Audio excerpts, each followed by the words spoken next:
রাতে চরমোনাই পীরের দরবারে এনসিপির নেতারা। চট্টগ্রামে ছাত্রদলের বিক্ষোভ মিছিল। মুক্তিযুদ্ধকে সুপরিকল্পিতভাবে অস্বীকার করার প্রবণতা দেখা যাচ্ছে। চরমোনাই পীর বলেছেন, দেশের শত্রুরাই পিআর নির্বাচনের বিরোধিতা করতে পারে। বিচারিক আদালতে তারেক এবং জোবায়দা রহমানের বিচার নিরপেক্ষ হয়নি বলে মন্তব্য করেছে হাইকোর্ট। এতক্ষণ শুনছিলেন সংবাদ শিরোনাম, এবারে বিস্তারিত। দেশব্যাপী জুলাই পদযাত্রার অংশ হিসেবে জাতীয় নাগরিক পার্টির কেন্দ্রীয় নেতৃবৃন্দরা বরিশাল বিভাগে পদযাত্রা করেছেন। এর অংশ হিসেবে চরমোনাই পীরের দরবার পরিদর্শন করেছেন তারা। সোমবার দিবাগত রাত্রে এনসিপির আহ্বায়ক নাহিদ ইসলাম সহ কেন্দ্রীয় প্রতিনিধি দল সেখানে গেলে তাদের স্বাগত জানিয়েছেন ইসলামী আন্দোলন বাংলাদেশের মহাসচিব মাওলানা সৈয়দ এসাক মোহাম্মদ আবুল খায়ের এবং দলের সহ প্রচার ও দাওয়া সম্পাদক KM শরীয়তুল্লাহ সহ কেন্দ্রীয় জেলা ও মহানগর শাখার নেতৃবৃন্দরা। পরে ইসলামী আন্দোলন বাংলাদেশের সিনিয়র নায়েবে আমির মুফতি সৈয়দ মোহাম্মদ ফয়জুল করিম এনসিপির কেন্দ্রীয় নেতৃবৃন্দের সঙ্গে সৌজন্য সাক্ষাতে মিলিত হন। এরপর নাহিদ ইসলাম ও সৈয়দ মোহাম্মদ ফয়জুল করিম সাংবাদিকদের সঙ্গে বিভিন্ন বিষয় নিয়ে কথা বলেন। এ সময় ফয়জুল করিম বলেন, গত বছর জুলাইয়ে হাসিনা বিরোধী আন্দোলন যখন তুঙ্গে, তখনই আমরা ওই আন্দোলনকে সমর্থন করেছিলাম। এখনও আমরা জুলাই আন্দোলনের চেতনা ধারণ করি। নাহিদ ইসলাম বলেন, জুলাই পদযাত্রায় আমরা যে এলাকাতেই যাচ্ছি সেখানকার ঐতিহাসিক স্থান কিংবা ঐতিহ্যবাহী প্রতিষ্ঠান পরিদর্শন করছি। সেই ধারাবাহিকতায় আজ আমরা চরমোনাইতে এসেছি। বিএনপির ভারপ্রাপ্ত চেয়ারম্যান তারেক রহমানের বিরুদ্ধে অব্যাহত ষড়যন্ত্র, মিথ্যাচার, অপপ্রচার, গুপ্ত সংগঠন কর্তৃক মব সৃষ্টির অপচেষ্টা, শিক্ষা প্রতিষ্ঠানে শিক্ষার সুষ্ঠু পরিবেশ বিনষ্ট করা এবং সারা দেশে আইন শৃঙ্খলা পরিস্থিতির অবনতির প্রতিবাদে চট্টগ্রাম মহানগর ছাত্রদলের বিক্ষোভ মিছিল অনুষ্ঠিত হয়েছে। সোমবার চট্টগ্রাম নগরীর ওয়াসা মোড়ে চট্টগ্রাম মহানগর ছাত্রদলের আয়োজনে এই বিক্ষোভ মিছিল অনুষ্ঠিত হয়।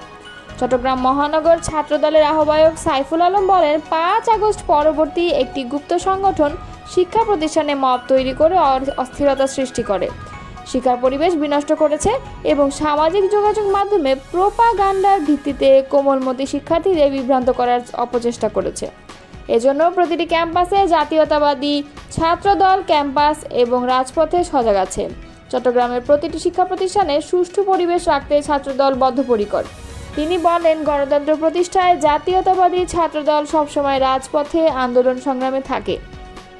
ঠিক যেমনইভাবে গত জুলাই আন্দোলনে চট্টগ্রাম কলেজ ছাত্রদলের আহ্বায়ক কমিটির সদস্য ওয়াসিম 16 জুলাইয়ে ছাত্রলীগের সন্ত্রাসীদের গুলিতে শহীদ হয়েছিল। মহানগর ছাত্রদলের সদস্য সচিব শরীফুল ইসলাম তুহিন বলেন, গোপন তৎপরতায় দীর্ঘদিন গুপ্ত অবস্থায় মব সৃষ্টির মাধ্যমে সারা দেশে যে অরাজকতা সৃষ্টির পায়তারা চলছে তার বিরুদ্ধে জাতীয়তাবাদী ছাত্রদল রাজপথে সজাগ। যে কোনো কিছুর বিনিময়ে শিক্ষা প্রতিষ্ঠানের সাধারণ ছাত্রছাত্রীদের পক্ষে ছাত্রদল পাশে থাকবে, পাশাপাশি দেশের সাধারণ জনগণের পাশে থাকবে এবং আইন শৃঙ্খলা পরিস্থিতি স্বাভাবিক রাখার ক্ষেত্রে ছাত্রদল সর্বদা রাজপথে আছে। দেশের গণতন্ত্র ফিরিয়ে আনতে ছাত্রদল বিগত 17 বছর যে আন্দোলন সংগ্রাম করেছে, অতীতের মতো ভবিষ্যতেও রাজপথে থাকবে। বিক্ষোভ মিছিলে উপস্থিত ছিলেন চট্টগ্রাম মহানগর ছাত্রদলের যুব আহ্বায়ক তরিকুল ইসলাম তানভীর, সালাউদ্দিন শাহেদ, সামিয়া তামিন জিসান, GM সালাউদ্দিন কাদের আসাদ, MA হাসান বাপ্পা, খন্দকার রাজিবুল হক বাপ্পি, মোহাম্মদ ইসমাইল, মোহাম্মদ আনাস এবং জাহেদ হোসেন খান জসি, ফখরুল ইসলাম শাহিন প্রমুখ। মুক্তিযুদ্ধকে সুপরিকল্পিতভাবে অস্বীকার করার প্রবণতা দেখা যাচ্ছে বলে মন্তব্য করেছেন বিএনপি মহাসচিব মির্জা ফখরুল ইসলাম আলমগীর। তিনি বলেন, মুক্তিযুদ্ধের প্রশ্নে আমাদের কোনো আপোষ নেই। সোমবার রাজধানীর ইঞ্জিনিয়ারিং ইনস্টিটিউটে গণফোরাম আয়োজিত দলটির সভাপতি বীর মুক্তিযোদ্ধা মোস্তফা মহসিন মঞ্জুর স্মরণ সভায় তিনি একথা বলেন। বিএনপি মহাসচিব বলেন, যারা 1971 সালের মুক্তিযুদ্ধে স্বাধীনতায় বিশ্বাস করেনি তারা এমন কথা বলছে যে প্রশ্ন এসে যায়, আমরা কি 71 সালে মুক্তিযুদ্ধ করেছিলাম? নির্বাচন পিছিয়ে দিতে চক্রান্ত চলছে এমন অভিযোগ করে মির্জা ফখরুল বলেন, দ্ব্যর্থহীনভাবে বলতে চাই, আমরা অত্যন্ত আশাবাদী। লন্ডনে আমরা আলোচনা দেখেছি, ফেব্রুয়ারির মধ্যে নির্বাচন হওয়ার সম্ভাবনা আছে। তিনি বলেন, যতগুলো কমিশন হচ্ছে সবগুলোতেই আমরা আমাদের প্রতিনিধি পাঠাচ্ছি নিয়মিতভাবে, কিন্তু একটা মহল বলছে বিএনপি নাকি সংস্কারের বিপক্ষে। শোক সভায় সভাপতিত্ব করেন গণফোরামের ইমেরিটাস সভাপতি ডক্টর কামাল হোসেন। অনুষ্ঠানে আলোচক ছিলেন স্থায়ী কমিটির সদস্য আমির খসরু মাহমুদ চৌধুরী, নাগরিক ঐক্যের সভাপতি মাহমুদুর রহমান মান্না, বাংলাদেশ জাসদের সভাপতি শরীফ নুরুল আম্বিয়া, বিপ্লবী ওয়ার্কার্স পার্টির সাধারণ সম্পাদক সাইফুল হক, গণসংহতি আন্দোলনের প্রধান সমন্বয়কারী জোনায়েদ সাকি, সিপিবির সাধারণ সম্পাদক রুহিন হোসেন প্রিন্স, বাসদের সাধারণ সম্পাদক বজলুর রশিদ ফিরোজ এবং বাংলাদেশ মহিলা পরিষদের সভাপতি ফৌজিয়া মুসলিম প্রমুখ। ইসলামী আন্দোলন বাংলাদেশের আমির মুফতি সৈয়দ রেজাউল করিম বলেছেন, দেশ থেকে ফ্যাসিবাদ বিতাড়িত করতে আমরা আগামী জাতীয় নির্বাচনে পিআর পদ্ধতি চেয়েছি। শুধু দেশের শত্রু, মানবতার শত্রু, ইসলামের শত্রুরাই পিআর পদ্ধতি নির্বাচনের বিরোধিতা করতে পারে। সোমবার বিকেলে কক্সবাজার পাবলিক লাইব্রেরি মাঠে ইসলামী আন্দোলন বাংলাদেশ কক্সবাজার জেলা শাখা আয়োজিত জনসভায় প্রধান অতিথির বক্তব্যে তিনি কথা বলেন।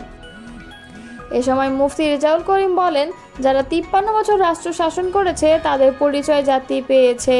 এরা বাংলাদেশকে দুর্নীতিতে 5 বার বিশ্ব চ্যাম্পিয়ন করেছে, হাজার হাজার মায়ের বুক খালি করেছে, লাখো কোটি টাকা পাচার করে কানাডা, লন্ডন, মালয়েশিয়ায় বেগমপাড়া বানিয়েছে, তামাম দুনিয়ায় নৃশংসতার সাক্ষী আয়নাঘর তৈরি করেছে, লাখ লাখ মানুষকে কারাবন্দি, জেলবন্দি ও মিথ্যা মামলা দিয়ে পুরো দেশকে কারাগারে রূপান্তরিত করেছে।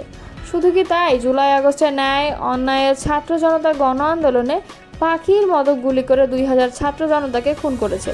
হাজারো মায়ের আর্তনাদ, মুগ্ধ আবু সাইদের আত্মত্যাগের দৃশ্য এখনও চোখের সামনে ভাসছে। চরমোনাই পীর বলেন, 5 আগস্ট নতুন স্বাধীনতা পেলেও পাশের দেশের ষড়যন্ত্র থেমেনি। সুতরাং নতুন স্বাধীনতার অংশীজনদের আচার আচরণে সংযত হতে হবে, যাতে ঐক্য বিনষ্ট না হয়। সোহাগ হত্যা আয়ামে জাহিলিয়াতের নির্মমতাকেও হার মানিয়েছে। প্রয়োজনীয় রাষ্ট্র সংস্কার, গণহত্যার বিচার, সংখ্যানুপাতিক পদ্ধতিতে সুষ্ঠু ও নিরপেক্ষ নির্বাচন, চট্টগ্রাম কক্সবাজার মহাসড়ক 4 লেনে উন্নীতকরণ, কক্সবাজারকে পর্যটন বান্ধব আধুনিক সিটি হিসেবে গড়ে তোলা এবং দেশবিরোধী সব ষড়যন্ত্র ও চক্রান্তের প্রতিবাদে ইসলামী আন্দোলন বাংলাদেশ কক্সবাজার জেলা শাখা এই জনসভার আয়োজন করে। জনসভায় অন্যদের বক্তব্য দেন ইসলামী আন্দোলন বাংলাদেশের কেন্দ্রীয় সাংগঠনিক সম্পাদক শাহ ইফতেখার তারিক, কেন্দ্রীয় আমেলা সম্পাদক মুফতি রেজাউল করিম আবরার, কক্সবাজার জেলা জামায়াতের আমির মাওলানা নূর মোহাম্মদ আনোয়ারি। ইসলামী আন্দোলন বাংলাদেশের জেলা সভাপতি মোহাম্মদ আমিরুল ইসলাম মীরের সভাপতিত্বে অনুষ্ঠিত জনসভার শেষান্তে প্রধান অতিথি চরমোনাই পীর কক্সবাজারের 4টি আসনে ইসলামী আন্দোলন বাংলাদেশের 4 প্রার্থীকে পরিচয় করিয়ে দেন।